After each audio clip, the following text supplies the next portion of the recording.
And tonight, Atlanta police investigating the shooting death of a woman right in the middle of Buckhead. So someone shooting up the SUV that she was riding in, that vehicle riddled with bullet holes while stopped at a traffic light on Lindbergh Drive. And 11 Alive's Bobeth Yates, well, she's been following this story all day, joining us live from the scene. Bobeth, what have you learned?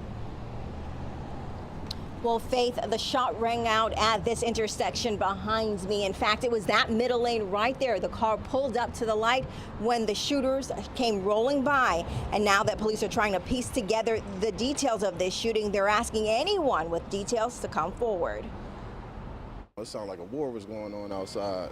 I was shook. Nick Taylor lives near the scene. He says he was startled out of his sleep around 4:30 this morning by the sound of gunshots at the intersection of Lindbergh and Adena Drive. Usually when you hear gunshots, it's just like bow, bow, bow, and that's over with quick little 2 seconds. But that lasted for about a good 20 seconds. It sounded like about 40 shots. It was 2 guns, may have been 3. According to Atlanta Police Department, officers arrived on scene to find a person shot in a black Escalade being used as an Uber.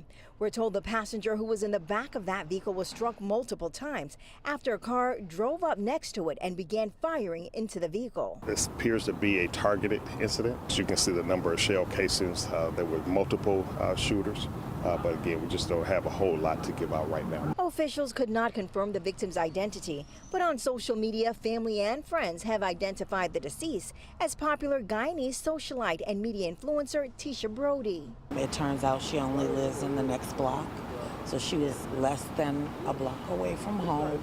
I think they just caught her at the red light. It looks like that she was ambushed. That was an Uber driver. She was in an Uber, and the Uber driver was unscathed. And as police work to piece together the motives behind the shooting, neighbors remain on edge. It's scary. It's becoming very scary to live here. I don't know what happened, but it's sad. Especially being that somebody got killed. That's real sad. Now, police are asking anyone with information about this shooting to come forward. The number to Crime Stoppers where you can report details anonymously is 404-577-TIPS. Live in Buckhead, Bobeth Yates, 11 Alive News.